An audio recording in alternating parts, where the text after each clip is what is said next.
Right before I joined my blended family and I knew that I was going to be a stepmom, I wasn't worried. I wasn't perturbed. I wasn't anxious about anything. I didn't have questions like, would the children like me? And I think one of the reasons why I didn't really think about that, or that did not cross my mind or even bother me, was because I was the favorite auntie. I was the cool auntie. Literally all my nieces and nephews loved me and we got along well. So in my mind, I thought to myself, there's no way that I will become a step parent and the children would not like me or there'll be any issues.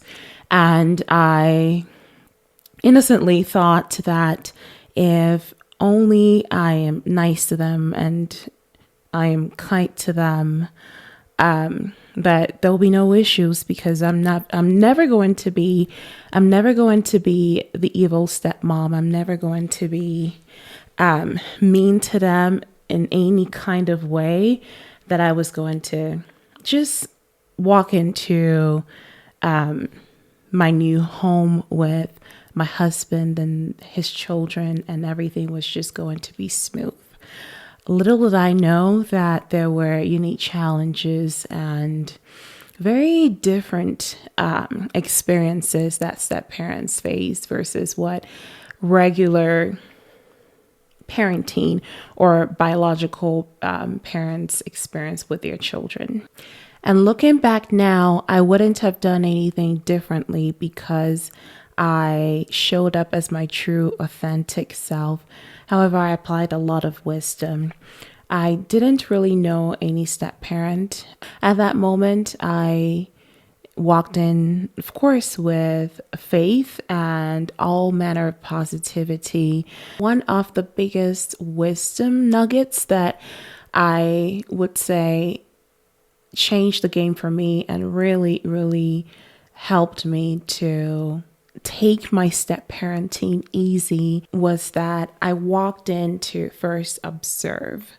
Now, observation phase could take as long as you decide it should. And observation can happen when you're in a relationship or courting to get married.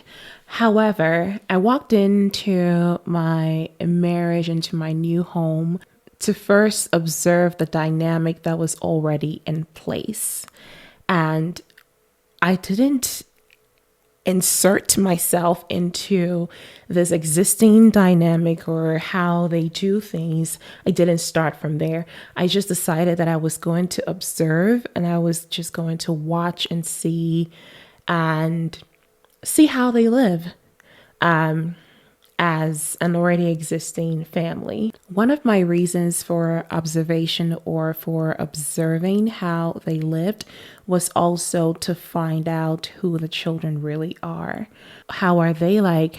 What do they like? How do they communicate? Who they truly are, and taking that back seat to just take a look at how they lived helped me to truly see their attitudes when they're mad, what makes them upset, what gets them happy, how they relate to each other, how they talk. And instead of throwing myself and how I live and all my values and things I want in my home, I just observed. I observed for a period of 6 months and just watched them live how they lived so that I can understand them better. And during that 6-month period, I saw a lot of things. I saw things they could improve on. I saw things that they did that I really liked. I saw things that they could get better at, but I did not do anything about it.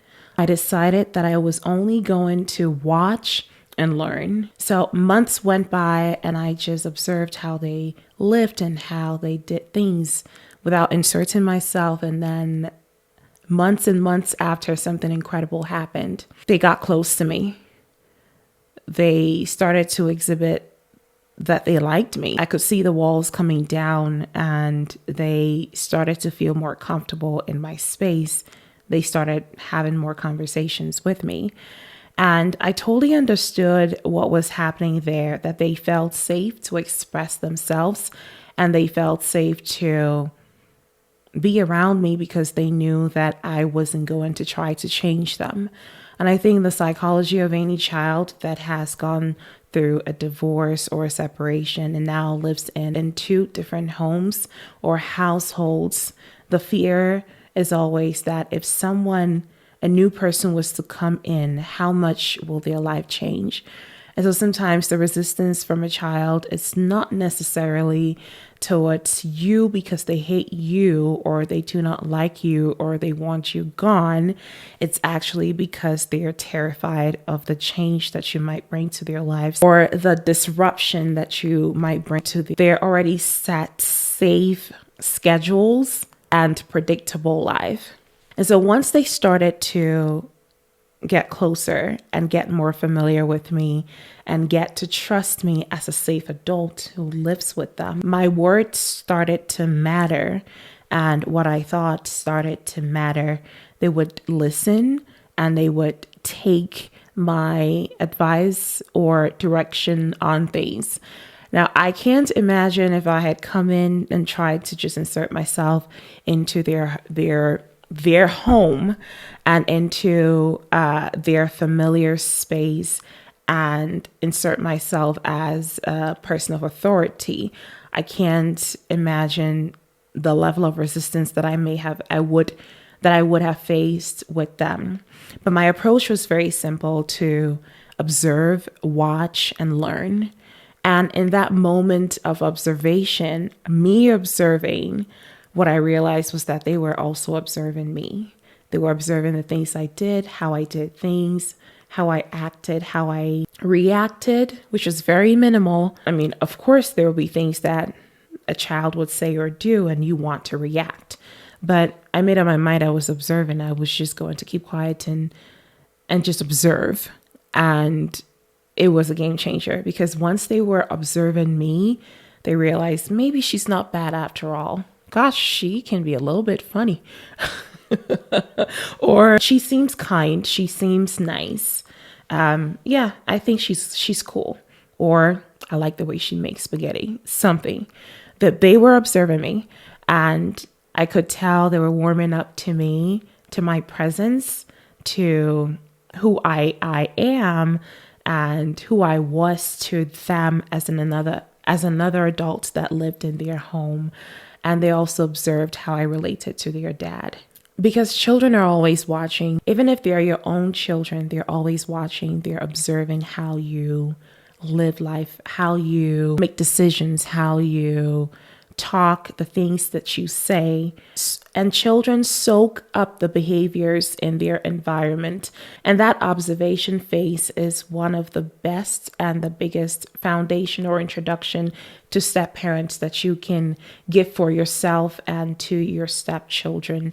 It gives them the room to be able to learn and know more about you without the fear of you becoming an instant authority in their lives. And it also gives you the opportunity to see them for who they truly are, to see the opportunities of growth where you can contribute to their lives meaningfully, and also to see how best you can be a step parent to them without facing so much resistance. And although this is a great introduction if you're first stepping into your blended family, you can always reintroduce the observation phase. And I actually do that very often.